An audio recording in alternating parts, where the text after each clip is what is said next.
단 1초 그 찰나의 선택에 소중한 생명과 4천억짜리 프로젝트의 운명이 달린 그야말로 진퇴양난인 상황. 평생을 지키며 살아왔던 신념 앞에 어느 날 닥쳐온 시련을 그는 과연 자신의 가족을 위해 또 다른 생명을 포기할 수 있을까요? 안녕하세요. 저는 다니엘입니다. NASA에서 12년간 배터리 기술 개발에 매달려온 엔지니어로 보스턴 공대 전기화학과를 졸업한 후 줄곧 에너지 저장 기술의 혁신을 꿈꿔왔어요. 32도의 아프리카 태양이 이마를 태우는 순간 제 가슴 속에서는 8개월간 준비한 자신감이 끓어올랐습니다. 케냐 나이로비에서 차로 3시간 떨어진 이 외딴 연구소까지 날아온 이유는 단 하나였어요. NASA 시제품 배터리를 담은 알루미늄 케이스를 내려놓으며 손끝으로 느껴지는 0.2의 차이가 곧 승부를 결정지을 거라는 확신이 들었습니다. 연구소 건물 너머로 들려오는 발전기 소음이 마치 승리의 팡파르처럼 귀에 박혔죠. 하지만 그 순간 2년 전 실험실에서 터진 폭발음이 뇌리를 스쳤어요. 과열된 리튬 배터리가 연쇄 폭발을 일으키며 6개월간 준비한 차세대 우주선용 배터리 프로젝트가 하루아침에 취소되던 그날의 기억이었습니다. 상급자들의 차가운 시선과 동료들의 수군거림, 그리고 무엇보다 제 자신에 대한 실망감이 한꺼번에 밀려왔어요. 그때 저를 바라보던 팀장 프랭크의 표정이 아직도 생생했습니다. 손바닥에 베인 땀을 닦아내며 고개를 저었어요. 이번엔 다르다고, 이번엔 반드시 성공한다고 다짐했습니다. 소피가 연구소 문을 열어젖히며 나타났어요. 8년째 이곳에서 배터리 연구를 이어온 그녀의 눈빛은 호기심과 회의가 뒤섞여 있었습니다. 옥스퍼드에서 전기화학 박사학위를 받고 아프리카 현지 기술 적응에 몰두해온 연구자라는 소개를 들었었죠. 갈색 머리를 뒤로 묶은 그녀의 모습에서 실용적인 연구자의 면모가 느껴졌어요. 제가 케이스를 열어보이자 그녀가 NASA 로고를 한참 들여다봤습니다. 두께 차이가 얼마나 되죠? 소피의 질문이 떨어졌어요. 정확히 0.2입니다. 이 차이가 모든 걸 바꿀 거예요. 제 목소리에는 지난 8개월간 쌓아온 데이터에 대한 절대적 믿음이 담겨 있었습니다.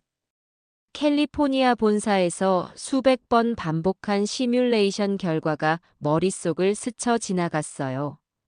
밤낮 없이 매달린 나노 구조 설계와 전해질 최적화 작업들이 떠올랐습니다. 이건 공학이 아니라 수학입니다.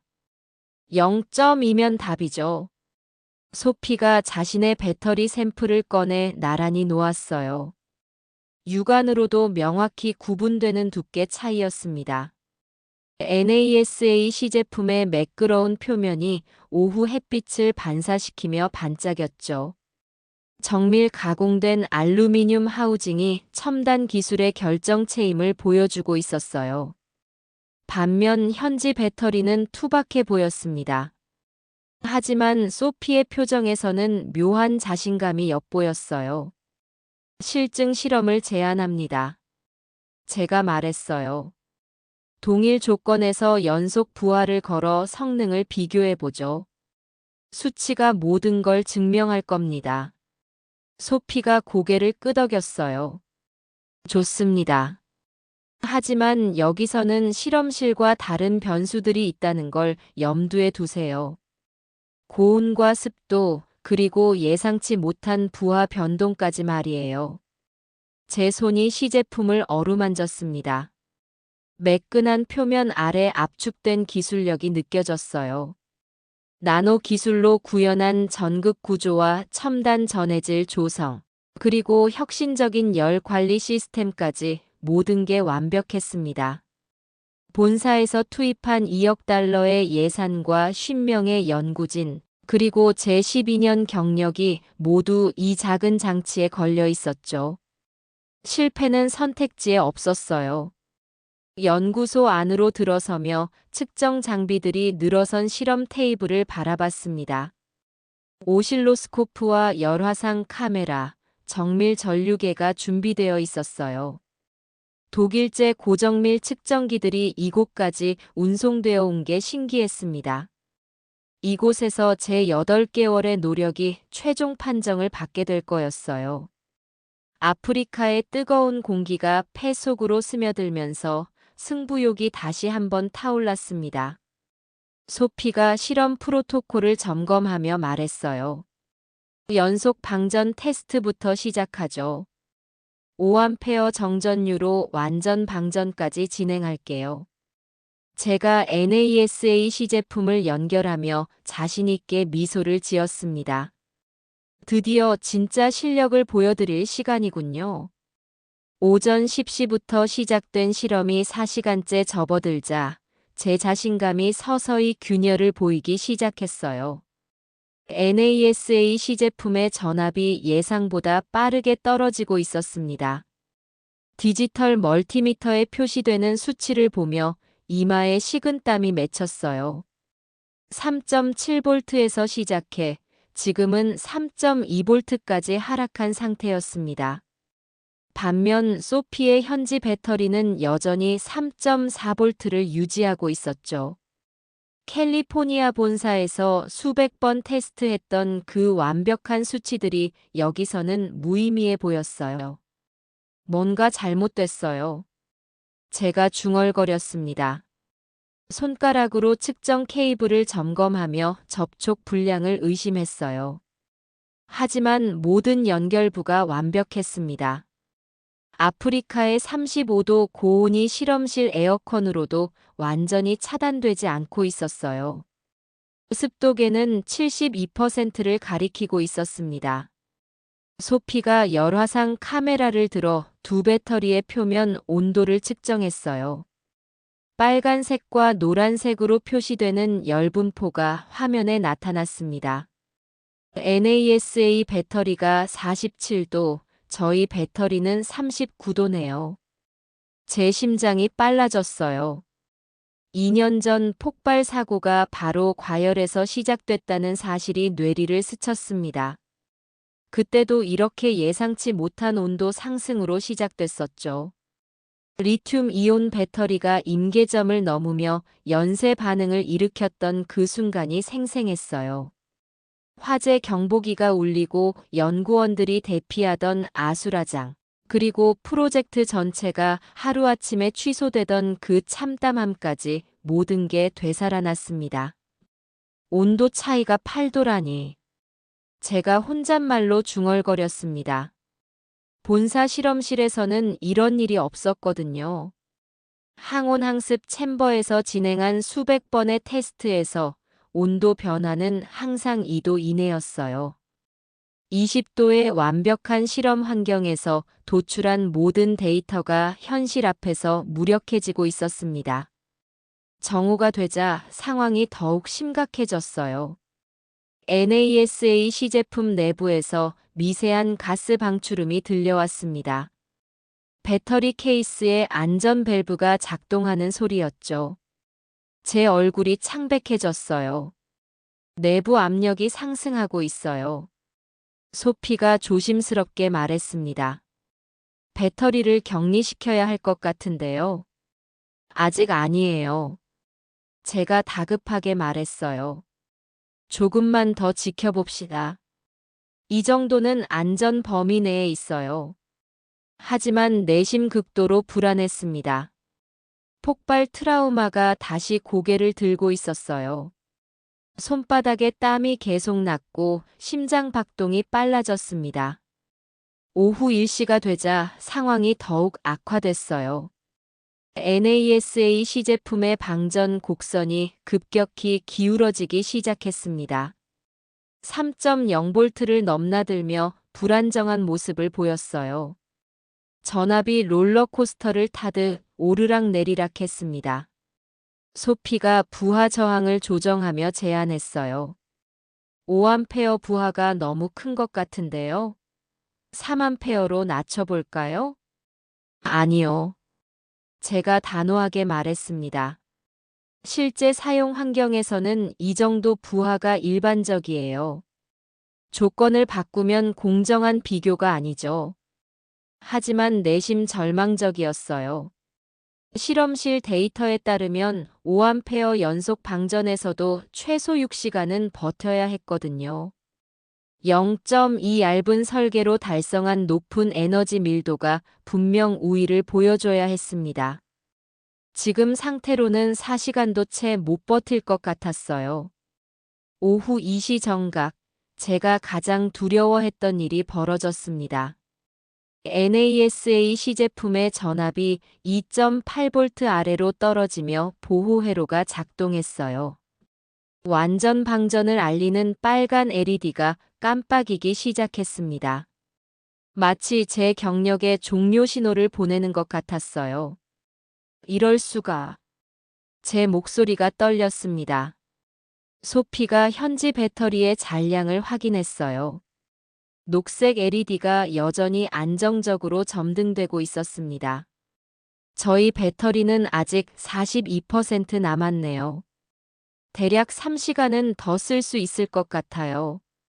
제 머릿속이 하얘졌습니다. 수치대로라면 NASA 배터리가 적어도 20% 더 오래 버텨야 했어요. 12년간 쌓아온 배터리 이론이 한순간에 무너지는 기분이었습니다. 수치대로라면 아직 3시간은 버텨야 하는데 왜 멈추는 거지? 제가 절망적으로 중얼거렸어요. 소피가 온도 데이터를 분석하며 조심스럽게 설명했습니다. 아마도 고온 환경에서의 내부 저항 증가 때문일 거예요. 얇은 설계가 오히려 열 방출에 불리하게 작용했을 수도 있고요. 표면적 대비 부피비가 높아서 방열이 어려웠을 겁니다. 제 가슴이 철렁 내려앉았어요. 8개월간 밤낮 없이 매달린 프로젝트가 단 4시간 만에 무너지는 순간이었습니다. 본사에서 기대하던 성과 보고서는 이제 실패 분석 보고서로 바뀌게 될 거였어요. 실험실 밖으로 나와 더운 아프리카 공기를 들이마셨습니다. 지평선 너머로 보이는 붉은 황토와 아카시아 나무들이 마치 제 좌절감을 조롱하는 것 같았어요. 휴대폰을 꺼내 본사에 보고할 문자를 작성하려다가 손가락이 멈췄습니다. 프랭크 팀장의 얼굴이 떠올랐어요. 2년 전 폭발 사고 이후 저를 바라보던 그 실망스러운 눈빛 말입니다. 아니요, 아직 2200자에 못 미치네요. 1822자라서 약 400자 정도 더 필요합니다. 좀 더 늘려서 다시 작성해 드리겠습니다. 오전 10시부터 시작된 실험이 4시간째 접어들자 제 자신감이 서서히 균열을 보이기 시작했어요.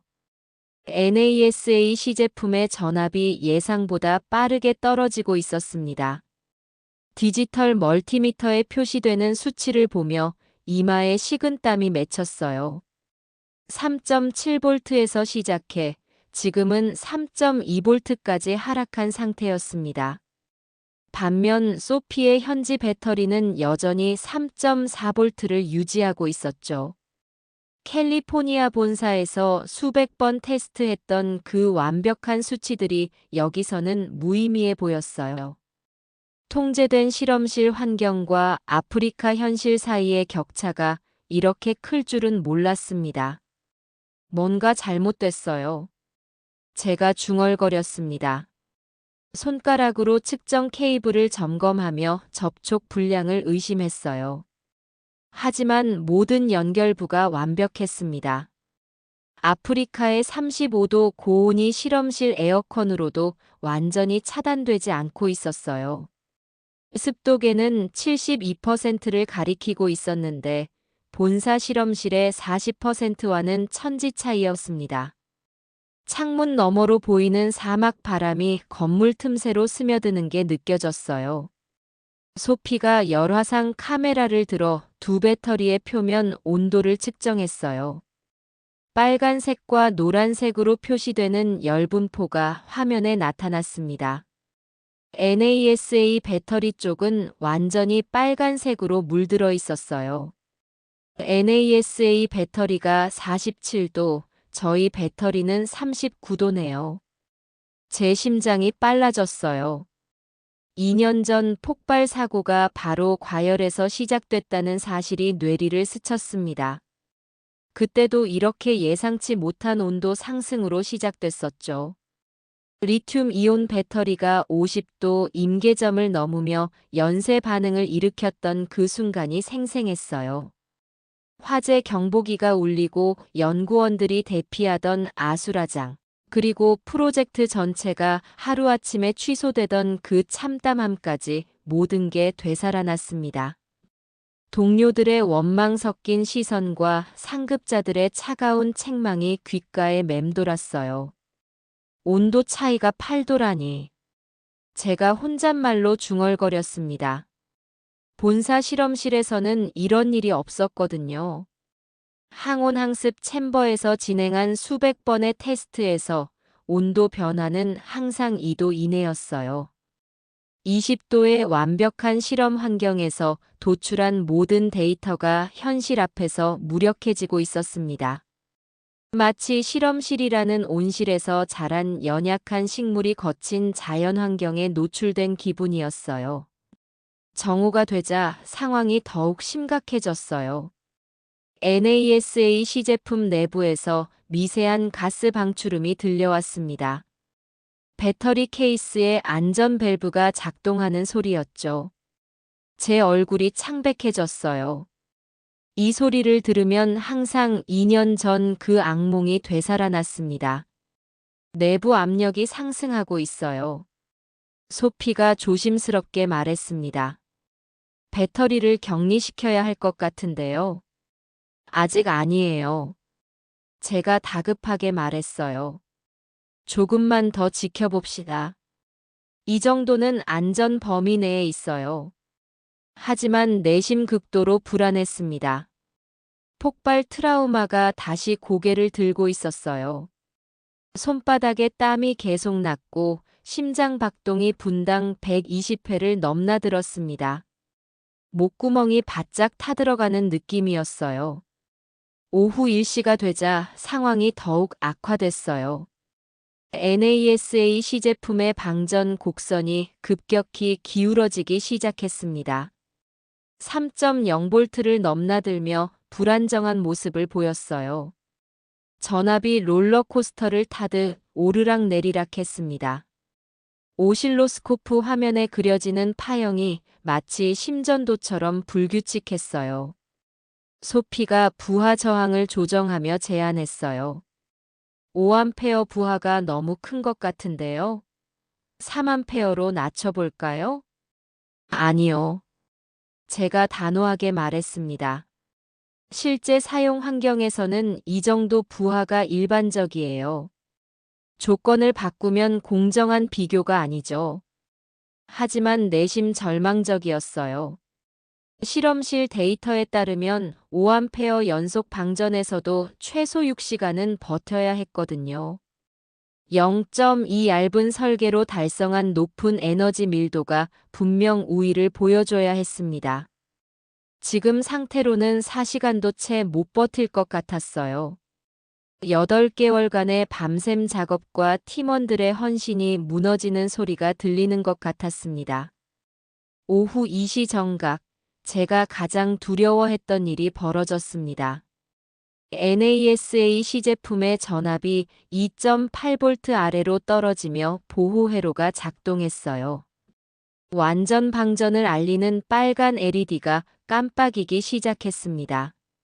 마치 제 경력에 종료 신호를 보내는 것 같았어요. 그 작은 빨간 불빛이 제 가슴에 구멍을 뚫는 듯 했습니다. 이럴 수가. 제 목소리가 떨렸습니다. 입술이 바짝 말라 제대로 말이 나오지 않았어요. 소피가 현지 배터리의 잔량을 확인했어요. 녹색 LED가 여전히 안정적으로 점등되고 있었습니다. 화면에는 42.3%라는 숫자가 선명하게 표시되고 있었어요. 저희 배터리는 아직 42% 남았네요. 대략 3시간은 더 쓸 수 있을 것 같아요. 제 머릿속이 하얘졌습니다. 수치대로라면 NASA 배터리가 적어도 20%더 오래 버텨야 했어요. 12년간 쌓아온 배터리 이론과 경험이 한순간에 무너지는 기분이었습니다. 지금까지 제가 믿어왔던 모든 것들이 모래성처럼 무너져 내렸어요. 수치대로라면 아직 3시간은 버텨야 하는데 왜 멈추는 거지? 제가 절망적으로 중얼거렸어요. 소피가 온도 데이터를 분석하며 조심스럽게 설명했습니다. 아마도 고온 환경에서의 내부 저항 증가 때문일 거예요. 얇은 설계가 오히려 열 방출에 불리하게 작용했을 수도 있고요. 표면적 대비 부피비가 높아서 방열이 어려웠을 겁니다. 제 가슴이 철렁 내려앉았어요. 8개월간 밤낮 없이 매달린 프로젝트가 단 4시간 만에 무너지는 순간이었습니다. 본사에서 기대하던 성과 보고서는 이제 실패 분석 보고서로 바뀌게 될 거였어요. 실험실 밖으로 나와 더운 아프리카 공기를 들이마셨습니다. 지평선 너머로 보이는 붉은 황토와 아카시아 나무들이 마치 제 좌절감을 조롱하는 것 같았어요. 휴대폰을 꺼내 본사에 보고할 문자를 작성하려다가 손가락이 멈췄습니다. 프랭크 팀장에게 뭐라고 설명해야 할지 막막했어요. 프랭크 팀장의 얼굴이 떠올랐습니다. 2년 전 폭발 사고 이후 저를 바라보던 그 실망스러운 눈빛이 다시 나타날 게 뻔했어요. 소피가 실험실로 돌아와 자신만의 연구 파일을 꺼내는 모습을 보며 제 마음 한구석에서는 호기심이 고개를 들었어요. 8년간 이곳에서 축적한 데이터라고 했던 그 말이 계속 머릿속을 맴돌았습니다. 제가 NASA에서 8개월 동안 밤샘 작업으로 완성한 시제품이 4시간 만에 무너진 상황에서 그녀의 연구가 어떤 해답을 줄 수 있을지 궁금했어요. 하지만 동시에 제 자존심이 상처받고 있다는 걸 부인할 수 없었습니다. 12년간 쌓아온 엔지니어로서의 자신감이 한순간에 흔들리고 있었어요. 다니엘, 실망하지 마세요. 소피가 두꺼운 연구 노트를 펼치며 말했어요.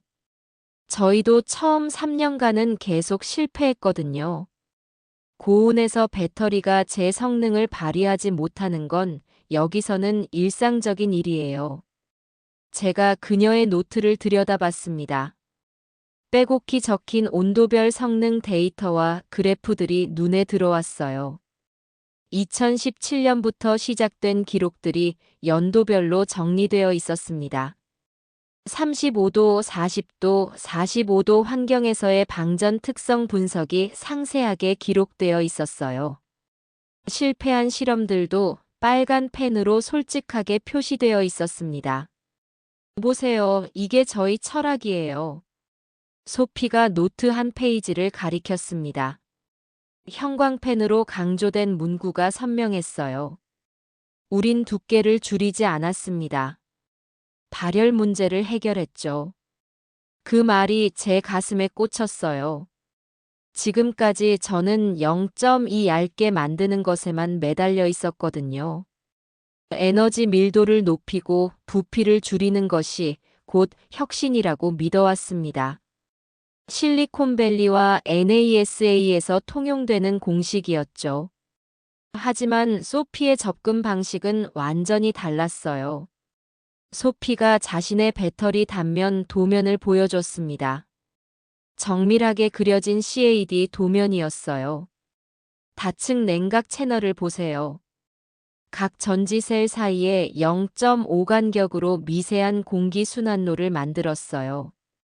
두께는 NASA 배터리보다 2.3 더 두껍지만 열 방출 효율이 40% 높습니다. 제가 도면을 자세히 살펴봤어요. 정교한 설계였습니다. 전지셀을 둘러싼 알루미늄 방열판과 공기순환 채널이 복잡하게 얽혀 있었어요. 마치 사람의 혈관처럼 정밀한 네트워크를 이루고 있었습니다. NASA에서도 이런 생체 모방학적 접근은 시도해 본 적이 없었어요. 이 설계는 어떻게 생각해내신 거예요? 제가 감탄하며 물었어요. 아프리카 흰개미집에서 영감을 얻었어요. 소피가 미소를 지으며 설명했습니다. 흰개미들은 40도가 넘는 사막에서도 집 내부를 25도로 유지해요. 공기순환로를 이용한 자연 냉각 시스템이죠. 3년간 흰개미집을 관찰하며 구조를 분석했어요. 제 머릿속에서 무언가가 번뜩였어요. 생체 모방공학적 접근이었습니다. NASA에서는 첨단 소재와 나노기술에만 의존했는데 소피는 자연에서 해답을 찾았던 거예요. 제가 놓치고 있던 관점이었습니다. 실험실 밖 자연이라는 거대한 연구소를 간과했던 거죠. 그런데 제조 비용은 어떻게 해결하셨어요? 제가 의심스러운 눈으로 물었어요. 이런 복잡한 구조는 대량 생산에 적합하지 않을 텐데요. 소피가 또 다른 자료를 꺼냈습니다. 현지 공장들과의 협업 계약서와 단가 분석표였어요. 현지 알루미늄 가공업체와 협력해서 단가를 30% 줄였어요. 케냐에는 우수한 금속 가공 기술자들이 많거든요. 복잡해 보이지만 실제로는 단순한 프레스와 절곡 공정으로 제작 가능해요. 제 자존심이 더욱 흔들렸어요. NASA의 2억 달러 예산으로 만든 첨단 배터리가 현지 업체와의 협력으로 만든 제품에 밀렸다는 사실이 받아들여지지 않았습니다. 하지만 동시에 그녀의 실용적 접근 방식에 감탄하고 있었어요. 8년간의 데이터가 이렇게 축적된 거군요. 제가 연구 노트를 넘기며 중얼거렸어요. 2017년부터 2025년까지 매년 수백 번의 실험 기록이 빼곡했습니다. 실패 사례도 솔직하게 기록되어 있었어요. 실패한 이유 냉각 효율 부족, 개선점 채널 폭 0.2 증가 같은 구체적인 분석들이었습니다. 소피가 고개를 끄덕였습니다. 처음 3년은 정말 힘들었어요. 온도 문제 때문에 배터리가 계속 터졌거든요. 하지만 포기하지 않고 계속 연구했어요. 이곳 사람들에게는 안정적인 전력이 절실했으니까요. 그 말을 들으며 제 마음이 복잡해졌어요. 저는 NASA라는 권위와 첨단 기술에 의존해 단숨에 성공하려 했는데 소피는 8년간 끈질기게 현장에서 문제를 해결해왔던 거였습니다. 인내와 집념의 차이였어요. 실제 사용자들의 피드백도 받으셨나요? 제가 물었어요. 물론이죠. 소피가 노트 뒷부분을 펼쳤습니다. 주변 마을 200가구에서 6개월씩 테스트했어요.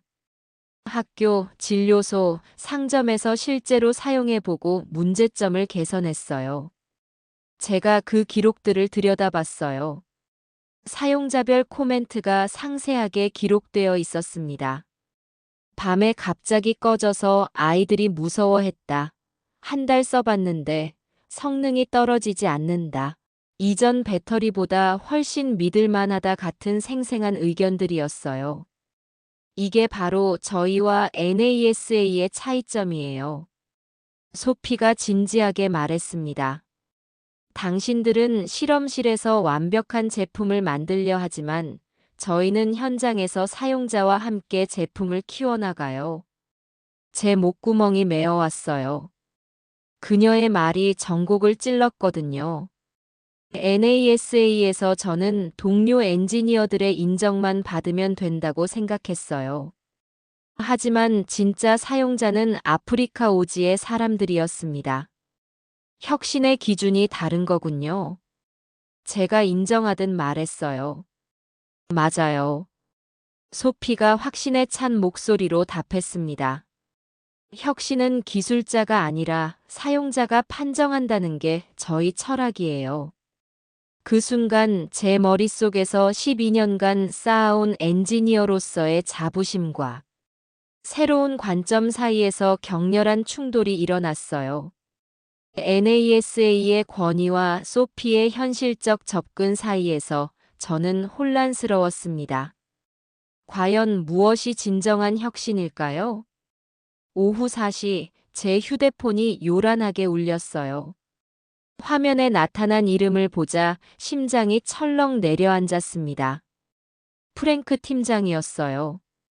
2년 전 폭발 사고 이후 저를 차갑게 대했던 그 사람 말입니다. 전화를 받기 전부터 어떤 말을 들을지 뻔했어요. 손가락이 떨리며 통화 버튼을 눌렀습니다. 다니엘, 실험 결과 어떻게 됐나? 프랭크의 목소리는 여전히 냉정했어요. 인사말도 없이 바로 본론으로 들어가는 그의 스타일이었습니다. 그게 예상과 다른 결과가 나왔습니다. 제가 조심스럽게 말했어요. 고온 환경에서 성능 저하가. 결과만 말해. 프랭크가 제 말을 끊었습니다. 성공인가 실패인가? 제 목구멍이 바짝 말랐어요. 실패입니다. NASA 배터리가 4시간 만에 방전됐고 현지 배터리는 아직 42% 잔량이. 젠장. 프랭크가 한숨을 크게 쉬었어요. 투자자 미팅이 내일 오전이야. 24시간 안에 스펙 비교 보고서를 보내. 제가 당황했습니다. 하지만 현장 데이터를 더 분석해야. 분석은 필요 없어. 프랭크의 목소리가 더욱 차가워졌어요. 숫자만 정리하면 돼. 우리 배터리의 에너지 밀도, 두께, 무게 같은 스펙만 말이야. 제 머릿속이 혼란스러워졌어요. 그런데 실제 사용 환경에서의 성능은 어떻게? 다니엘. 프랭크가 위협적인 톤으로 말했습니다. 너 2년 전 일 기억하지? 이번에도 실패하면 어떻게 될지 알고 있을 거야. 그 말에 제 등줄기로 차가운 기운이 흘렀어요. 2년 전 폭발 사고 이후 6개월간 좌천되어 잠무만 했던 기억이 생생했습니다. 그때 아내 사라가 얼마나 걱정했는지 8살 딸 에밀리가 아빠 왜 요즘 슬퍼? 라고 물었던 것까지 모든 게 떠올랐어요. 사용자 경험 데이터는 제외하고 보고서 써. 프랭크가 단호하게 지시했습니다. 투자자들은 기술적 우위만 보면 돼. 제 양심이 흔들렸어요. 소피가 보여준 8년간의 현장 데이터와 사용자 피드백이 머릿속을 스쳤습니다. 하지만 동시에 가족의 얼굴도 떠올랐어요. 제가 실직하면 에밀리의 학비와 사라의 치료비를 어떻게 감당할 수 있을까요? 알겠습니다. 제가 마지못해 대답했어요. 좋아. 내일 오전 8시까지 이메일로 보내. 그리고 다니엘, 이번이 마지막 기회야.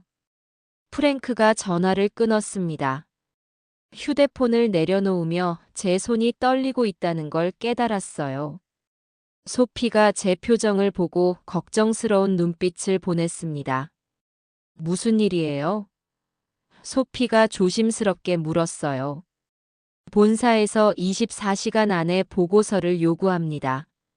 제가 힘없이 말했어요. 하지만 스펙 비교만 하라고 하네요. 소피의 눈썹이 찌푸려졌어요. 실제 성능 데이터는 포함하지 않겠다는 건가요? 제가 고개를 끄덕였습니다. 투자자들에게는 기술적 우위만 보여주면 된다고 하더군요. 그건 불공정해요. 소피가 단호하게 말했습니다. 실제 사용 환경에서의 성능이 가장 중요한 지표인데요. 제 마음도 똑같았어요. 하지만 현실은 달랐습니다. 저도 알아요. 하지만 제가 선택할 수 있는 상황이 아니에요. 그때 제 머릿속에 가족 사진이 떠올랐어요. 지난 크리스마스에 찍은 사진이었습니다. 에밀리가 새 자전거를 받고 환하게 웃고 있었고, 사라가 제 어깨에 기대어 행복한 미소를 짓고 있었어요. 제가 실직하면 그 모든 행복이 사라질 수도 있었습니다. 노트북을 열고 보고서 작성을 시작했어요. NASA 배터리의 기술 사양들을 나열하기 시작했습니다. 에너지 밀도 280 WHkg, 두께 15.7, 무게 245g. 숫자들이 화면에 채워져 갔어요. 하지만 타이핑을 하면서도 마음 한구석이 불편했습니다. 오늘 오후 2시에 방전된 NASA 배터리의 모습이 계속 떠올랐어요. 반면 소피의 배터리는 여전히 안정적으로 작동하고 있었습니다. 다니엘, 내 임무는 수치만 정리하는 것이야. 프랭크의 말이 귓가에 맴돌았어요. 제가 키보드를 치다가 손을 멈췄습니다. 소피가 보여준 사용자 피드백 자료가 떠올랐어요. 밤에 갑자기 꺼져서 아이들이 무서워했다는 코멘트가 특히 마음에 걸렸습니다. 정말 이게 맞는 건가? 제가 중얼거렸어요. 소피가 제 옆으로 다가왔습니다. 뭐가 맞는지 묻는 거예요? 스펙만 비교하는 게 의미 있는 건지 말이에요. 제가 솔직하게 털어놨습니다. 실제로는 당신들 배터리가 더 우수한 성능을 보였는데 그걸 숨기고 숫자만 포장해서 보고하는 게 맞는 건지요. 소피가 진지한 표정으로 제 어깨에 손을 올렸어요. 다니엘, 당신의 양심이 답을 알고 있을 거예요. 하지만 제 머릿속은 복잡했습니다. 양심과 생계 사이에서 갈등하고 있었어요. 에밀리의 웃는 얼굴과 프랭크의 위협적인 목소리가 번갈아 떠올랐습니다. 시계를 보니 오후 6시였어요.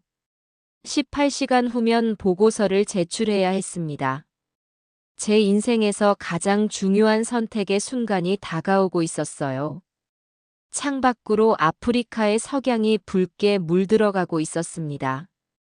그 아름다운 풍경 속에서도 제 마음은 폭풍우가 몰아치고 있었어요. 다음 날 새벽 5시, 저는 잠을 이룰 수 없어 연구소 근처 마을로 나갔어요. 소피가 말했던 200가구 테스트 현장을 직접 보고 싶었습니다. 보고서 마감까지 3시간밖에 남지 않았지만 제 양심이 자꾸 저를 이곳으로 이끌었어요. 프랭크의 지시대로 스펙만 정리한 보고서는 이미 80% 완성되어 있었습니다. 하지만 어제 실험 실패에 충격이 가시지 않았어요. NASA 배터리가 4시간 만에 방전된 모습이 계속 떠올랐습니다. 마을 입구에서 만난 12살 소녀 루시가 제게 다가왔어요. 손에는 낡은 교과서를 들고 있었고 다른 손에는 소피가 만든 배터리로 작동하는 작은 LED 랜턴이 있었습니다. 안녕하세요, 아저씨. 루시가 밝게 웃으며 인사했어요. 소피 선생님 연구소에서 오신 분이세요? 어제 연구소에서 뭔가 실험하시는 걸 봤거든요. 네, 맞아요. 제가 대답했습니다. 혹시 소피가 만든 배터리 써보셨나요? 루시의 눈이 반짝였어요. 네, 정말 좋아요. 이전 배터리는 공부하다가 자주 꺼져서 속상했는데 지금 배터리는 밤새도록 켜져 있어요. 어젯밤에도 새벽 2시까지 수학 문제를 풀었어요. 제 가슴이 뭉클해졌습니다. 밤새도록이요? 정말 한 번도 꺼지지 않아요? 네. 이제 수학 문제도 끝까지 풀 수 있어요. 전에는 불이 꺼지면 그냥 포기했거든요. 루시가 자랑스럽게 말했어요. 엄마 말로는 작년보다 공부 시간이 5시간 늘었대요. 그래서 성적도 많이 올랐어요. 5시간. 그 숫자가 제 머릿속에 깊이 박혔습니다. NASA의 0.2보다 훨씬 중요한 의미였어요. 제가 8개월간 매달린 기술적 우월성보다 이 아이의 하루 5시간이 더 소중했습니다. 마을 진료소로 향했습니다. 간호사 아마라가 제게 소피의 배터리 사용 경험을 상세히 들려줬어요. 그녀는 5년째 이 진료소에서 일하고 있었습니다. 이전 배터리들은 응급 상황에서 갑자기 꺼지곤 했어요. 아마라가 진지하게 말했습니다. 특히 밤에 아이가 열이 날 때 랜턴이 꺼지면 정말 위험했거든요. 체온도 제대로 재지 못하고 약도 정확히 계량할 수 없었어요. 하지만 소피의 배터리는 6개월째 한 번도 문제없이 작동하고 있어요. 제 휴대폰이 진동했어요. 프랭크에게서 온 메시지였습니다. 보고서 언제 보내나? 2시간 남았다. 투자자들 기다리고 있어. 손가락이 떨렸지만 메시지는 무시했어요.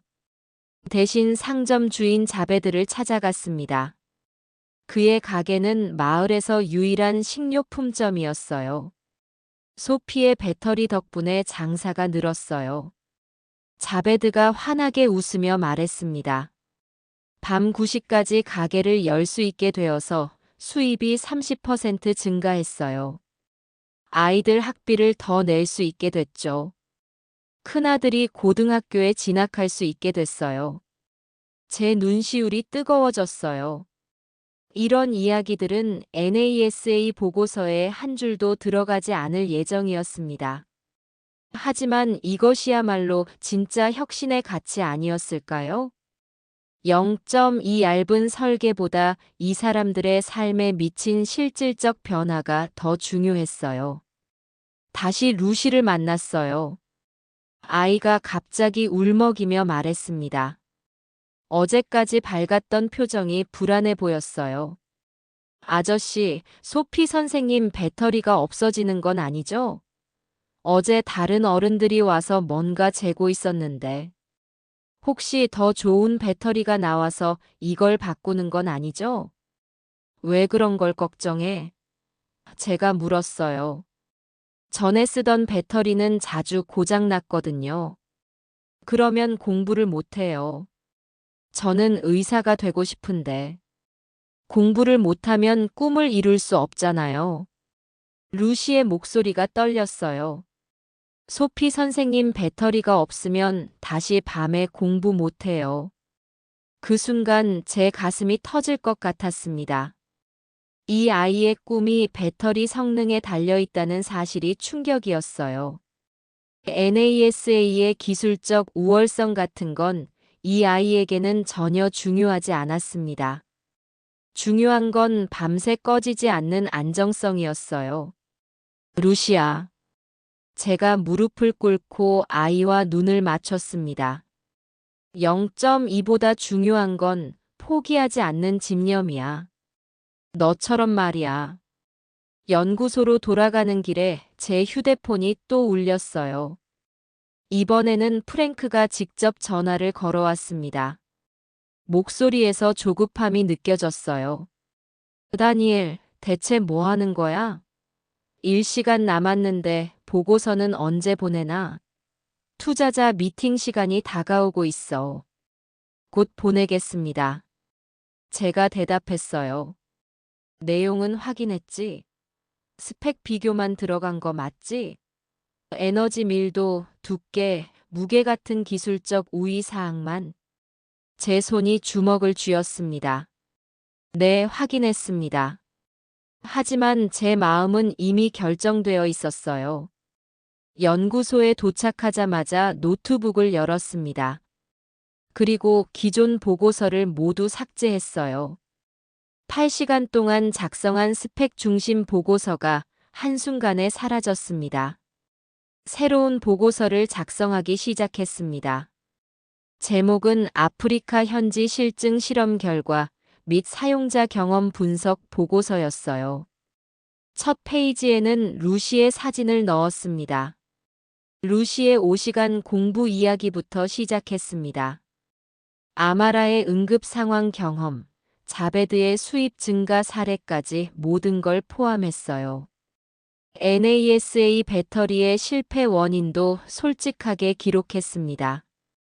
고온 환경에서의 성능 저하, 예상보다 빠른 방전, 과열 문제까지 숨김없이 적었어요. 소피가 제 옆에서 지켜보고 있었어요. 정말 그렇게 하실 거예요? 회사에서 요구한 건 전혀 다른 보고서인데. 네. 제가 확신에 찬 목소리로 답했습니다. 나는 가족을 먹여 살려야 하지만 양심을 팔아먹을 수는 없어요. 이 사람들의 이야기가 숨겨져서는 안 되거든요. 시계가 오전 7시 30분을 가리키고 있었어요. 30분 후면 보고서를 제출해야 했습니다. 제 인생의 분기점이었어요. 오전 8시 정각, 저는 프랭크가 요구한 투자자용 보고서 대신 52페이지짜리 현장 실증 보고서를 전송했어요. 전송 버튼을 누르는 순간 제 심장이 쿵쾅거렸습니다. 12년간의 NASA 경력이 끝날 수도 있는 순간이었어요. 하지만 후회는 없었습니다. 루시의 웃는 얼굴과 아마라의 진지한 표정, 자베드의 감사 인사가 머릿속을 스쳐 지나갔어요. 이들의 이야기를 숨기는 것보다 제 경력이 더 중요할 수는 없었습니다. 10분 후 프랭크에게서 전화가 왔어요. 예상했던 반응이었습니다. 다니엘, 이게 뭐야? 내가 스펙 비교 보고서를 달라고 했는데. 이게 뭔 소설책이야? 52페이지에 뭘 이렇게 써놨어? 현장에서 얻은 실제 데이터입니다. 제가 차분하게 답했어요. 투자자들이 알아야 할 진실이에요. 실제 사용자들이 어떻게 배터리를 쓰고 있는지, 어떤 문제를 겪고 있는지 모든 걸 담았어요. 진실? 프랭크가 비웃었습니다. 너 정신 나갔나? 우리 배터리가 졌다는 보고서를 투자자들에게 보여주자는 거야? 2억 달러 투자받으려는 프로젝트를 망치려고? 이겼고 졌고가 문제가 아닙니다. 제가 단호하게 말했어요. 혁신은 누구를 위한 것인지 생각해 봐야 해요. 투자자를 위한 것인지 실제 사용자를 위한 것인지 말이에요. 다니엘, 너 지금 회사를 배신하는 거야. 당장 제대로 된 보고서 다시 써. 스펙 중심으로 다시 작성해서 1시간 안에 보내. 제가 깊게 숨을 들이쉬었습니다. 2년 전 폭발 사고 이후 프랭크가 저를 대하는 방식이 이랬어요. 항상 위협과 압박이었습니다. 죄송하지만 거절하겠습니다. 프랭크가 분노에 찬 목소리로 말했어요. 좋아. 너 해고야. 내일부터 출근하지 마. 2년 전처럼 또 문제를 일으키는군. 이번엔 정말 끝이야. 전화가 끊어졌습니다. 제 손이 떨렸지만 마음은 오히려 평온했어요. 12년간 쌓아온 안정감이 한순간에 무너졌지만 동시에 어깨에서 무거운 짐이 내려가는 느낌이었습니다. 소피가 제 어깨에 손을 올렸습니다. 괜찮으세요? 정말 해고당하신 것 같은데. 네, 괜찮아요. 제가 미소를 지었어요. 오히려 속이 시원해요. 드디어 제 양심에 따라 행동했어요. 하지만 그때 제 휴대폰에 또 다른 전화가 걸려왔어요. 발신자 번호를 보니 국제번호였습니다. 이번에는 국제에너지연구위원회의 마크 앤더슨 박사였어요. 스위스 제네바에서 걸려온 전화였습니다. 다니엘, 방금 당신의 보고서를 받았어요. 정말 놀라운 내용이네요. 이런 상세한 현장 분석은 처음 봅니다. 제가 당황했습니다. 어떻게 제 보고서를? NASA 내부 문서인데요. 프랭크가 분노해서 저희에게 전달했어요. 당신을 비난하려고 말이죠. 이런 엉터리 보고서를 썼다고 하면서요. 하지만 저희가 본 건 전혀 다른 내용이었어요. 마크 박사가 흥분된 목소리로 계속 말했습니다. 당신의 보고서는 진정한 사용자 중심 연구의 모범 사례예요. 우리가 10년간 찾던 바로 그런 접근 방식이죠. 특히 루시라는 소녀의 사례는 정말 감동적이었어요. 제 머릿속이 혼란스러웠어요. 무슨 말씀이신지. 저는 방금 해고당했는데요. 그래서 더 좋은 기회를 제안하려고 해요. 마크 박사가 웃으며 말했습니다. 국제 공동 연구 프로젝트에 참여하실 의향이 있나요? 소피 박사와 함께 지역 맞춤형 에너지 솔루션을 개발하는 프로젝트입니다. 5년간 2천만 달러 규모의 연구비가 지원돼요. 제 눈이 커졌어요. 소피도 놀란 표정으로 제 전화를 듣고 있었어요. 방금 전까지 실업자가 될 뻔했는데 갑자기 국제 프로젝트 제안을 받게 된 거였습니다. 하지만 저는 방금 해고당했는데, 그리고 제 경력에 흠집이 생겼어요. 오히려 그 보고서 때문에 당신을 원하는 거예요. 마크 박사가 강조해서 말했습니다. 혁신은 기술자가 아니라 사용자가 판정한다는 당신의 철학에 깊이 공감해요. 바로 그런 연구자가 필요했어요. 소피가 제 옆에서 기쁜 표정을 지었어요. 다니엘, 이건 정말 대단한 기회예요. 국제에너지위원회는 세계 최고 수준의 연구기관이거든요. 마크 박사가 계속 설명했습니다. 프로젝트 목표는 개발도상국 현지 상황에 맞는 에너지 저장 시스템을 개발하는 거예요. 당신의 보고서가 보여준 접근 방식이 정확히 우리가 원하는 방향이에요. 제 머릿속이 빠르게 돌아갔어요. 가족 생계, 에밀리의 학비, 사라의 치료비. 모든 걱정이 한순간에 해결될 수 있는 기회였습니다. 언제까지 답변을 드려야 하나요? 제가 물었어요. 시간은 충분해요. 하지만 가능하면 빨리 결정해 주세요. 다음 주에 케냐에서 킥오프 미팅이 있거든요.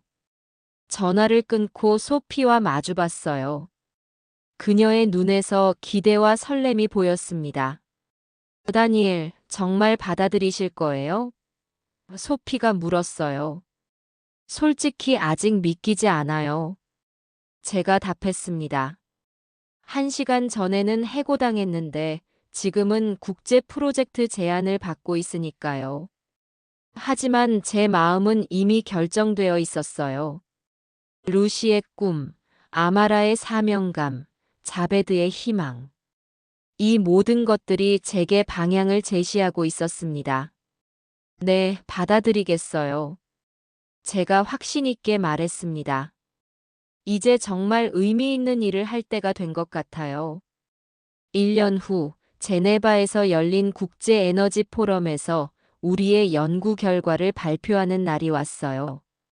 전 세계 50개국에서 온 에너지 전문가들과 정책 결정자들 앞에서 제가 발표를 시작했습니다. 2,000명이 넘는 청중이 모인 대형 컨벤션 홀이었어요. NASA에서 발표할 때와는 차원이 다른 규모였습니다. 혁신의 진정한 척도는 기술의 복잡성이나 사양이 아닙니다. 제가 마이크를 잡고 시작했어요. 사용자의 삶에 얼마나 의미 있는 변화를 가져다 주느냐가 핵심이에요. 스크린에 루시의 사진이 나타났어요. 의대 예과에 합격했다는 소식을 전해온 바로 그 사진이었습니다. 환하게 웃고 있는 루시의 모습에 청중들이 집중했어요. 이 소녀는 안정적인 전력 덕분에 하루 5시간씩 더 공부할 수 있게 됐고 마침내 꿈을 이뤘습니다. 이것이 바로 우리가 추구해야 할 혁신의 방향이에요. 다음 슬라이드에는 아마라가 진료소에서 일하는 모습이 나왔어요. 안정적인 전력으로 응급 의료 서비스가 24시간 가능해졌고 영유아 사망률이 40% 감소했습니다. 청중들이 놀라며 웅성거렸어요. 자베드의 상점 사진도 보여줬습니다.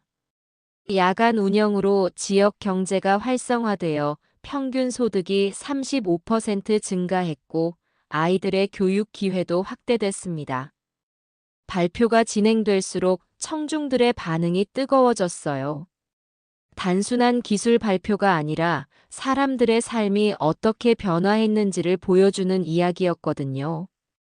1년간 아프리카 5개국 1만 가구를 대상으로 한 실증 실험 결과 사용자 만족도 97%, 고장률 0.3%, 평균 사용시간 연장 6.2시간을 기록했습니다. 제가 핵심 성과를 발표했어요. 청중들이 박수를 쳤어요. 그 중에서도 특히 열렬히 박수치는 사람이 있었습니다. 프랭크였어요. 1년 만에 보는 그의 모습이었는데 표정이 많이 달라져 있었어요. 현재 우리의 기술은 15개국에서 도입을 검토 중이며 유엔에서는 지속 가능 발전 목표 달성을 위한 핵심 기술로 인정했습니다. 제가 마무리했어요.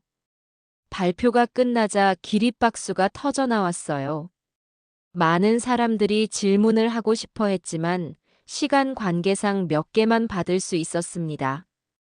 기술적 혁신보다 사용자 경험을 우선시한 특별한 이유가 있나요? 독일에서 온 연구자가 물었어요. 2년 전 저는 0.2 얇은 배터리를 만드는 것이 혁신이라고 생각했습니다. 제가 솔직하게 답했어요. 하지만 12살 소녀 루시를 만나면서 깨달았어요. 진정한 혁신은 숫자가 아니라 사람의 꿈을 현실로 만들어주는 것이라는 걸 말이죠. 발표가 끝난 후 프랭크가 저에게 다가왔어요. 어색한 침묵이 흘렀습니다. 다니엘, 정말 대단한 발표였어. 프랭크가 진심 어린 표정으로 말했습니다. 내가 틀렸어. 너의 선택이 옳았다. 1년 전에는 이해할 수 없었는데 지금은 알겠어. 제가 놀랐어요.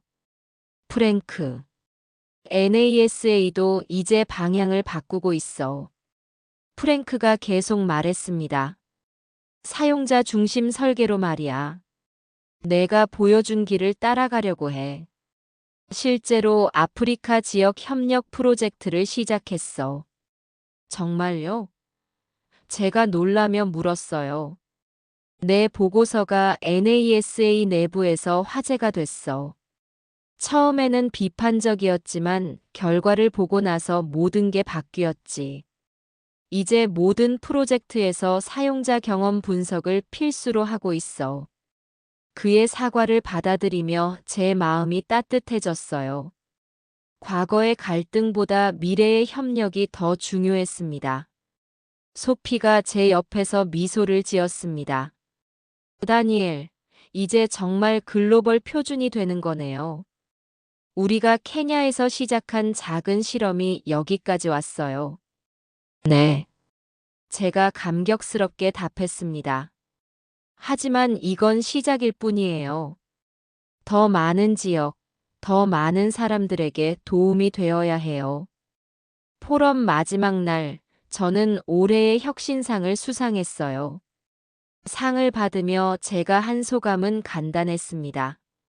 이 상은 루시, 아마라, 자베드, 그리고 아프리카의 모든 사람들 것입니다. 그들이 진정한 혁신이 무엇인지 가르쳐 줬거든요. 포럼이 끝난 후 에밀리와 사라와 함께 제네바 호수를 걸었어요. 스위스 알프스가 호수 너머로 장관을 이루고 있었습니다. 아빠가 자랑스러워. 에밀리가 제 손을 잡고 말했어요. 왜? 제가 물었어요. 루시 언니처럼 포기하지 않았으니까. 그리고 정말 중요한 일을 하고 있으니까. 그 순간 제 가슴이 벅차올랐습니다. 0.2에서 시작된 이야기가 이렇게 큰 변화로 이어질 줄은 몰랐어요. 케냐로 돌아가는 비행기에서 소피가 말했어요. 다음 혁신의 기준은 뭐가 될까요? 제가 창밖을 바라보며 답했습니다. 다음 혁신의 기준은 상상조차 못했던 단위일 겁니다. 하지만 분명한 건 그 중심에는 항상 사람이 있을 거라는 거예요. 아프리카 대륙이 발밑으로 펼쳐져 있었어요. 그곳 어딘가에서 루시는 의대 1학년 과정을 밟고 있을 것이고 아마라는 더 많은 생명을 구하고 있을 것이며 자베드는 아이들의 더 나은 미래를 위해 일하고 있을 거였습니다. 3년 후 우리의 에너지 저장 시스템은 아프리카 전체로 확산됐어요. 30개국 100만 가구가 안정적인 전력을 공급받게 됐고 교육 기회의 확대로 문맹률이 크게 감소했습니다. 의료 서비스 접근성도 향상되어 영유아 사망률이 절반으로 줄어들었어요. 루시는 의대 2학년이 되어 우수한 성적을 거두고 있었고 방학 때마다 연구소에 와서 후배들에게 꿈을 포기하지 말라고 격려했어요. 그녀의 이야기는 케냐 전역의 학교에서 교육 자료로 활용되고 있었습니다. 제가 선택한 길이 옳았다는 확신이 들었어요. 진정한 혁신은 기술의 우월함에서 나오는 게 아니라 사람을 향한 진심에서 시작되는 거였으니까요. 그리고 그 진심이 모여 세상을 조금씩 더 나은 곳으로 만들어가는 거였습니다. 제가 그 기록들을 들여다봤어요. 사용자별 코멘트가 상세하게 기록되어 있었습니다. 밤에 갑자기 꺼져서 아이들이 무서워했다. 한 달 써봤는데 성능이 떨어지지 않는다. 이전 배터리보다 훨씬 믿을만하다 같은 생생한 의견들이었어요. 이게 바로 저희와 NASA의 차이점이에요. 소피가 진지하게 말했습니다. 당신들은 실험실에서 완벽한 제품을 만들려 하지만 저희는 현장에서 사용자와 함께 제품을 키워나가요. 제 목구멍이 메어왔어요. 그녀의 말이 전곡을 찔렀거든요. NASA에서 저는 동료 엔지니어들의 인정만 받으면 된다고 생각했어요. 하지만 진짜 사용자는 아프리카 오지의 사람들이었습니다. 혁신의 기준이 다른 거군요. 제가 인정하듯 말했어요. 맞아요. 소피가 확신에 찬 목소리로 답했습니다. 혁신은 기술자가 아니라 사용자가 판정한다는 게 저희 철학이에요. 그 순간 제 머릿속에서 12년간 쌓아온 엔지니어로서의 자부심과 새로운 관점 사이에서 격렬한 충돌이 일어났어요. NASA의 권위와 소피의 현실적 접근 사이에서 저는 혼란스러웠습니다. 과연 무엇이 진정한 혁신일까요? 오후 4시 제 휴대폰이 요란하게 울렸어요. 화면에 나타난 이름을 보자 심장이 철렁 내려앉았습니다. 프랭크 팀장이었어요. 2년 전 폭발 사고 이후 저를 차갑게 대했던 그 사람 말입니다. 전화를 받기 전부터 어떤 말을 들을지 뻔했어요. 손가락이 떨리며 통화 버튼을 눌렀습니다. 다니엘, 실험 결과 어떻게 됐나? 프랭크의 목소리는 여전히 냉정했어요. 인사말도 없이 바로 본론으로 들어가는 그의 스타일이었습니다. 그게 예상과 다른 결과가 나왔습니다. 제가 조심스럽게 말했어요. 고온 환경에서 성능 저하가. 결과만 말해. 프랭크가 제 말을 끊었습니다. 성공인가 실패인가? 제 목구멍이 바짝 말랐어요. 실패입니다. NASA 배터리가 4시간 만에 방전됐고 현지 배터리는 아직 42% 잔량이. 젠장. 프랭크가 한숨을 크게 쉬었어요. 투자자 미팅이 내일 오전이야. 24시간 안에 스펙 비교 보고서를 보내. 제가 당황했습니다. 하지만 현장 데이터를 더 분석해야. 분석은 필요 없어. 프랭크의 목소리가 더욱 차가워졌어요. 숫자만 정리하면 돼. 우리 배터리의 에너지 밀도, 두께, 무게 같은 스펙만 말이야. 제 머릿속이 혼란스러워졌어요. 그런데 실제 사용 환경에서의 성능은 어떻게? 다니엘. 프랭크가 위협적인 톤으로 말했습니다. 너 2년 전 일 기억하지? 이번에도 실패하면 어떻게 될지 알고 있을 거야. 그 말에 제 등줄기로 차가운 기운이 흘렀어요. 2년 전 폭발 사고 이후 6개월간 좌천되어 잠무만 했던 기억이 생생했습니다. 그때 아내 사라가 얼마나 걱정했는지 8살 딸 에밀리가 아빠 왜 요즘 슬퍼? 라고 물었던 것까지 모든 게 떠올랐어요. 사용자 경험 데이터는 제외하고 보고서 써. 프랭크가 단호하게 지시했습니다. 투자자들은 기술적 우위만 보면 돼. 제 양심이 흔들렸어요. 소피가 보여준 8년간의 현장 데이터와 사용자 피드백이 머릿속을 스쳤습니다. 하지만 동시에 가족의 얼굴도 떠올랐어요. 제가 실직하면 에밀리의 학비와 사라의 치료비를 어떻게 감당할 수 있을까요? 알겠습니다. 제가 마지못해 대답했어요. 좋아. 내일 오전 8시까지 이메일로 보내. 그리고 다니엘, 이번이 마지막 기회야. 프랭크가 전화를 끊었습니다. 휴대폰을 내려놓으며 제 손이 떨리고 있다는 걸 깨달았어요. 소피가 제 표정을 보고 걱정스러운 눈빛을 보냈습니다. 무슨 일이에요? 소피가 조심스럽게 물었어요. 본사에서 24시간 안에 보고서를 요구합니다. 제가 힘없이 말했어요. 하지만 스펙 비교만 하라고 하네요. 소피의 눈썹이 찌푸려졌어요. 실제 성능 데이터는 포함하지 않겠다는 건가요? 제가 고개를 끄덕였습니다. 투자자들에게는 기술적 우위만 보여주면 된다고 하더군요.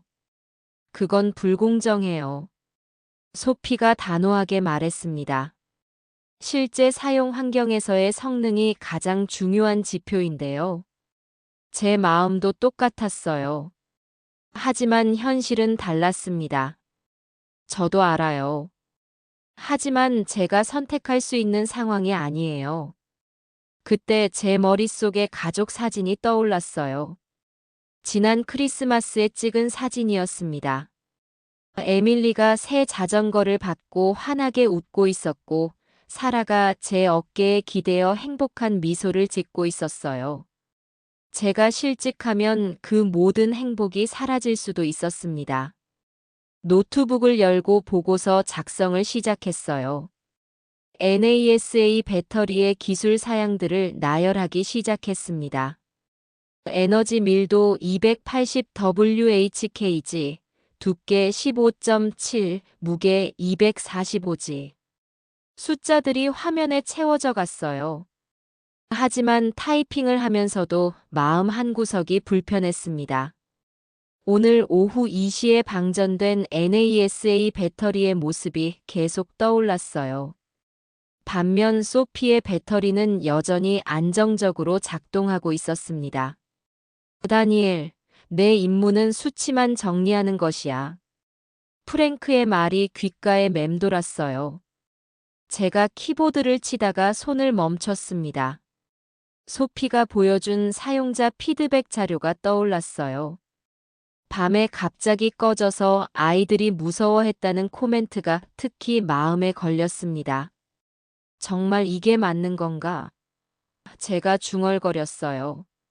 소피가 제 옆으로 다가왔습니다. 뭐가 맞는지 묻는 거예요. 스펙만 비교하는 게 의미 있는 건지 말이에요. 제가 솔직하게 털어놨습니다. 실제로는 당신들 배터리가 더 우수한 성능을 보였는데 그걸 숨기고 숫자만 포장해서 보고하는 게 맞는 건지요. 소피가 진지한 표정으로 제 어깨에 손을 올렸어요. 다니엘, 당신의 양심이 답을 알고 있을 거예요. 하지만 제 머릿속은 복잡했습니다. 양심과 생계 사이에서 갈등하고 있었어요. 에밀리의 웃는 얼굴과 프랭크의 위협적인 목소리가 번갈아 떠올랐습니다. 시계를 보니 오후 6시였어요. 18시간 후면 보고서를 제출해야 했습니다. 제 인생에서 가장 중요한 선택의 순간이 다가오고 있었어요. 창밖으로 아프리카의 석양이 붉게 물들어가고 있었습니다. 그 아름다운 풍경 속에서도 제 마음은 폭풍우가 몰아치고 있었어요. 다음 날 새벽 5시, 저는 잠을 이룰 수 없어 연구소 근처 마을로 나갔어요. 소피가 말했던 200가구 테스트 현장을 직접 보고 싶었습니다. 보고서 마감까지 3시간밖에 남지 않았지만 제 양심이 자꾸 저를 이곳으로 이끌었어요.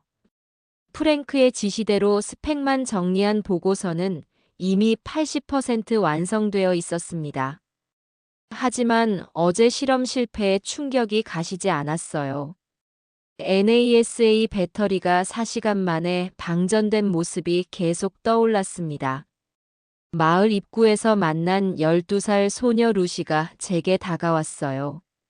손에는 낡은 교과서를 들고 있었고 다른 손에는 소피가 만든 배터리로 작동하는 작은 LED 랜턴이 있었습니다. 안녕하세요, 아저씨. 루시가 밝게 웃으며 인사했어요. 소피 선생님 연구소에서 오신 분이세요? 어제 연구소에서 뭔가 실험하시는 걸 봤거든요. 네, 맞아요. 제가 대답했습니다. 혹시 소피가 만든 배터리 써보셨나요? 루시의 눈이 반짝였어요. 네, 정말 좋아요. 이전 배터리는 공부하다가 자주 꺼져서 속상했는데 지금 배터리는 밤새도록 켜져 있어요. 어젯밤에도 새벽 2시까지 수학 문제를 풀었어요. 제 가슴이 뭉클해졌습니다. 밤새도록이요? 정말 한 번도 꺼지지 않아요? 네. 이제 수학 문제도 끝까지 풀 수 있어요. 전에는 불이 꺼지면 그냥 포기했거든요. 루시가 자랑스럽게 말했어요. 엄마 말로는 작년보다 공부 시간이 5시간 늘었대요.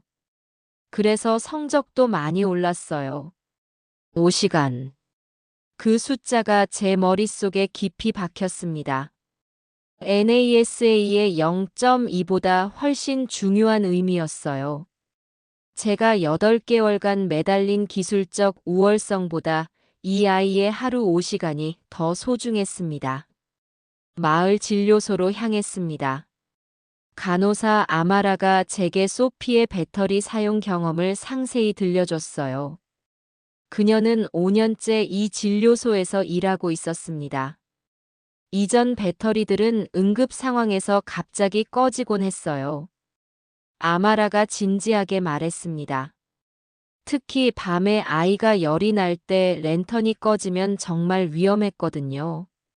체온도 제대로 재지 못하고 약도 정확히 계량할 수 없었어요.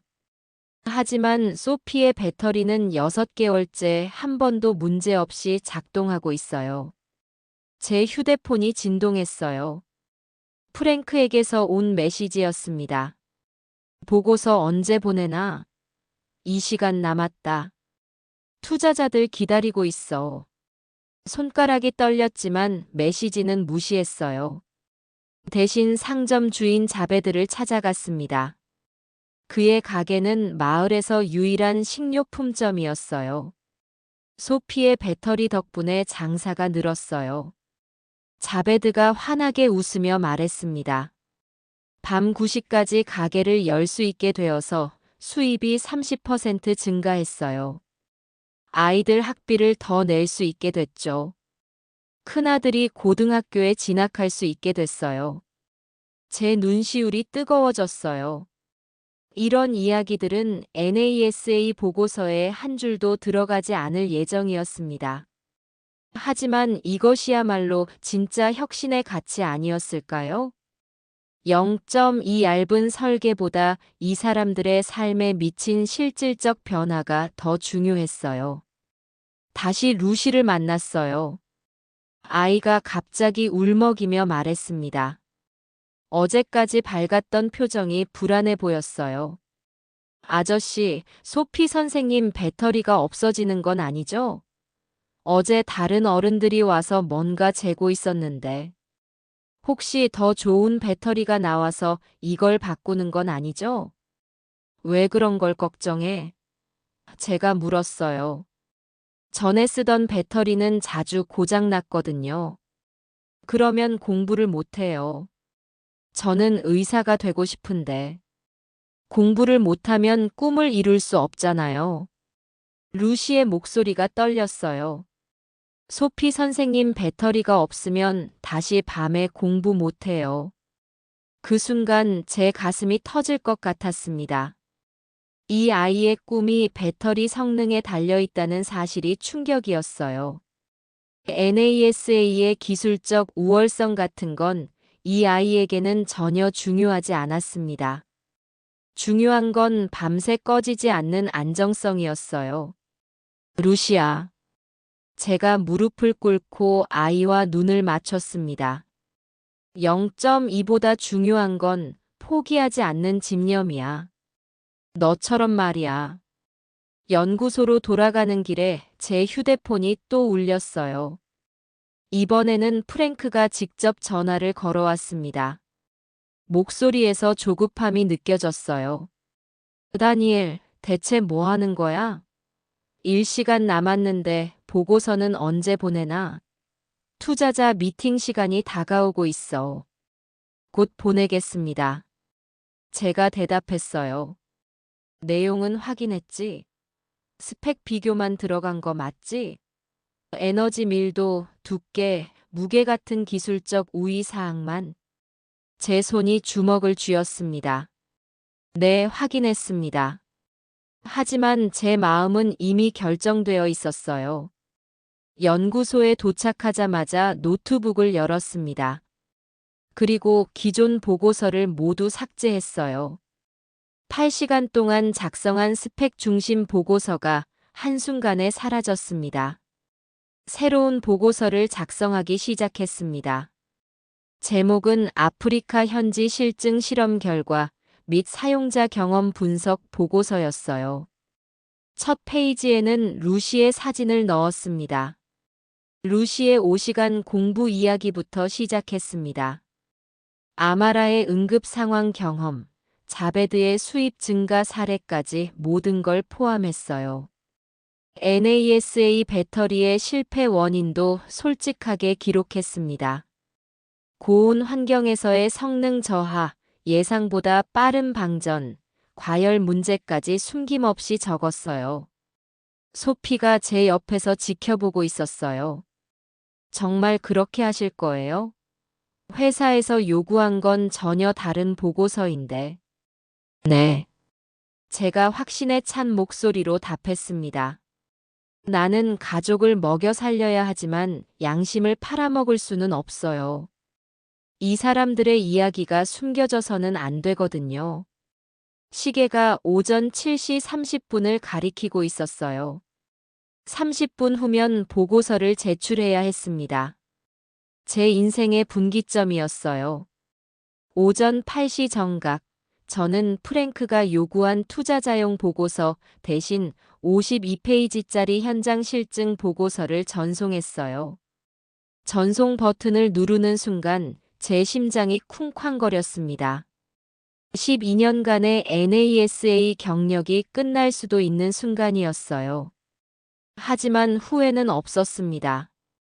루시의 웃는 얼굴과 아마라의 진지한 표정, 자베드의 감사 인사가 머릿속을 스쳐 지나갔어요.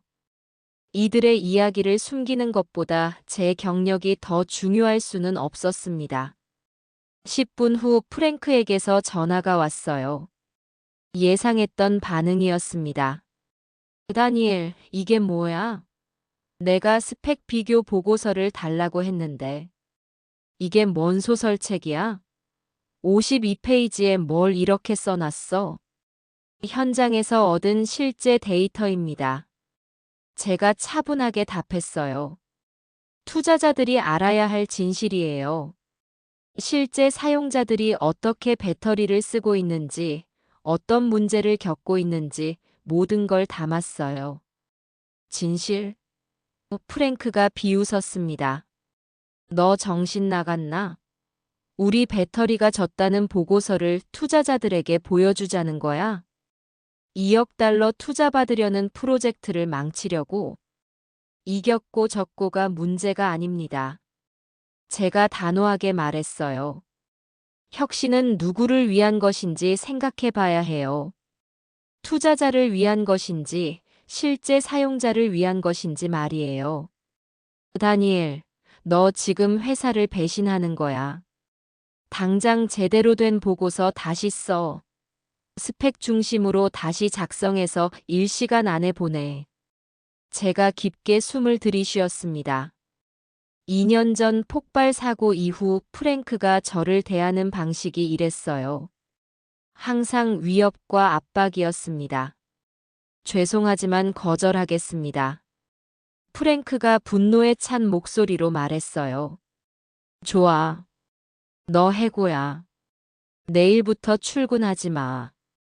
2년 전처럼 또 문제를 일으키는군. 이번엔 정말 끝이야.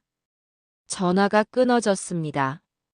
제 손이 떨렸지만 마음은 오히려 평온했어요. 12년간 쌓아온 안정감이 한순간에 무너졌지만 동시에 어깨에서 무거운 짐이 내려가는 느낌이었습니다. 소피가 제 어깨에 손을 올렸습니다. 괜찮으세요? 정말 해고당하신 것 같은데. 네, 괜찮아요. 제가 미소를 지었어요. 오히려 속이 시원해요. 드디어 제 양심에 따라 행동했어요. 하지만 그때 제 휴대폰에 또 다른 전화가 걸려왔어요. 발신자 번호를 보니 국제 번호였습니다. 이번에는 국제에너지연구위원회의 마크 앤더슨 박사였어요. 스위스 제네바에서 걸려온 전화였습니다. 다니엘, 방금 당신의 보고서를 받았어요. 정말 놀라운 내용이네요. 이런 상세한 현장 분석은 처음 봅니다. 제가 당황했습니다. 어떻게 제 보고서를? NASA 내부 문서인데요. 프랭크가 분노해서 저희에게 전달했어요. 당신을 비난하려고 말이죠. 이런 엉터리 보고서를 썼다고 하면서요. 하지만 저희가 본 건 전혀 다른 내용이었어요. 마크 박사가 흥분된 목소리로 계속 말했습니다. 당신의 보고서는 진정한 사용자 중심 연구의 모범 사례예요. 우리가 10년간 찾던 바로 그런 접근 방식이죠. 특히 루시라는 소녀의 사례는 정말 감동적이었어요. 제 머릿속이 혼란스러웠어요. 무슨 말씀이신지. 저는 방금 해고당했는데요. 그래서 더 좋은 기회를 제안하려고 해요. 마크 박사가 웃으며 말했습니다. 국제 공동 연구 프로젝트에 참여하실 의향이 있나요? 소피 박사와 함께 지역 맞춤형 에너지 솔루션을 개발하는 프로젝트입니다.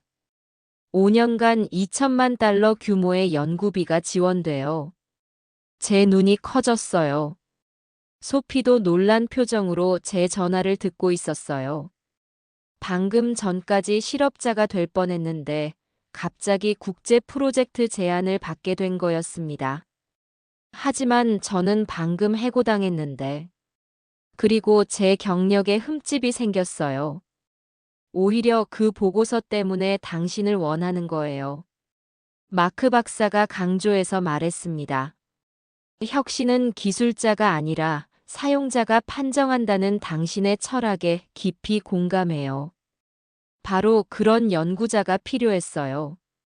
소피가 제 옆에서 기쁜 표정을 지었어요. 다니엘, 이건 정말 대단한 기회예요. 국제에너지위원회는 세계 최고 수준의 연구기관이거든요. 마크 박사가 계속 설명했습니다.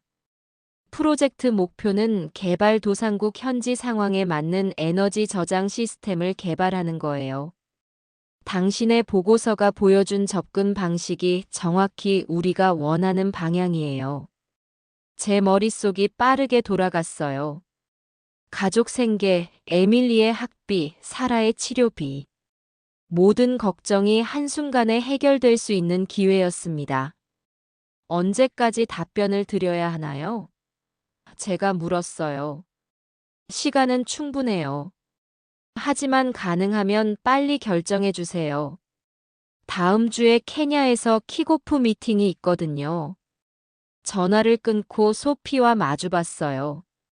그녀의 눈에서 기대와 설렘이 보였습니다. 다니엘, 정말 받아들이실 거예요? 소피가 물었어요. 솔직히 아직 믿기지 않아요. 제가 답했습니다.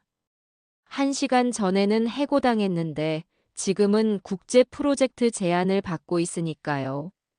하지만 제 마음은 이미 결정되어 있었어요. 루시의 꿈, 아마라의 사명감, 자베드의 희망. 이 모든 것들이 제게 방향을 제시하고 있었습니다. 네, 받아들이겠어요. 제가 확신 있게 말했습니다. 이제 정말 의미 있는 일을 할 때가 된 것 같아요. 1년 후 제네바에서 열린 국제 에너지 포럼에서 우리의 연구 결과를 발표하는 날이 왔어요. 전 세계 50개국에서 온 에너지 전문가들과 정책 결정자들 앞에서 제가 발표를 시작했습니다. 2,000명이 넘는 청중이 모인 대형 컨벤션 홀이었어요. NASA에서 발표할 때와는 차원이 다른 규모였습니다. 혁신의 진정한 척도는 기술의 복잡성이나 사양이 아닙니다. 제가 마이크를 잡고 시작했어요. 사용자의 삶에 얼마나 의미 있는 변화를 가져다 주느냐가 핵심이에요.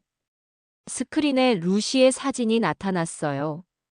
의대 예과에 합격했다는 소식을 전해온 바로 그 사진이었습니다. 환하게 웃고 있는 루시의 모습에 청중들이 집중했어요. 이 소녀는 안정적인 전력 덕분에 하루 5시간씩 더 공부할 수 있게 됐고 마침내 꿈을 이뤘습니다. 이것이 바로 우리가 추구해야 할 혁신의 방향이에요. 다음 슬라이드에는 아마라가 진료소에서 일하는 모습이 나왔어요. 안정적인 전력으로 응급 의료 서비스가 24시간 가능해졌고 영유아 사망률이 40% 감소했습니다. 청중들이 놀라며 웅성거렸어요. 자베드의 상점 사진도 보여줬습니다. 야간 운영으로 지역 경제가 활성화되어 평균 소득이 35% 증가했고 아이들의 교육 기회도 확대됐습니다. 발표가 진행될수록 청중들의 반응이 뜨거워졌어요. 단순한 기술 발표가 아니라 사람들의 삶이 어떻게 변화했는지를 보여주는 이야기였거든요. 1년간 아프리카 5개국 1만 가구를 대상으로 한 실증 실험 결과 사용자 만족도 97%, 고장률 0.3%, 평균 사용시간 연장 6.2시간을 기록했습니다. 제가 핵심 성과를 발표했어요. 청중들이 박수를 쳤어요. 그 중에서도 특히 열렬히 박수치는 사람이 있었습니다. 프랭크였어요. 1년 만에 보는 그의 모습이었는데 표정이 많이 달라져 있었어요. 현재 우리의 기술은 15개국에서 도입을 검토 중이며 유엔에서는 지속 가능 발전 목표 달성을 위한 핵심 기술로 인정했습니다. 제가 마무리했어요. 발표가 끝나자 기립박수가 터져 나왔어요. 많은 사람들이 질문을 하고 싶어 했지만 시간 관계상 몇 개만 받을 수 있었습니다. 기술적 혁신보다 사용자 경험을 우선시한 특별한 이유가 있나요? 독일에서 온 연구자가 물었어요. 2년 전 저는 0.2 얇은 배터리를 만드는 것이 혁신이라고 생각했습니다. 제가 솔직하게 답했어요. 하지만 12살 소녀 루시를 만나면서 깨달았어요. 진정한 혁신은 숫자가 아니라 사람의 꿈을 현실로 만들어주는 것이라는 걸 말이죠. 발표가 끝난 후 프랭크가 저에게 다가왔어요. 어색한 침묵이 흘렀습니다. 다니엘, 정말 대단한 발표였어. 프랭크가 진심 어린 표정으로 말했습니다. 내가 틀렸어. 너의 선택이 옳았다. 1년 전에는 이해할 수 없었는데 지금은 알겠어. 제가 놀랐어요. 프랭크.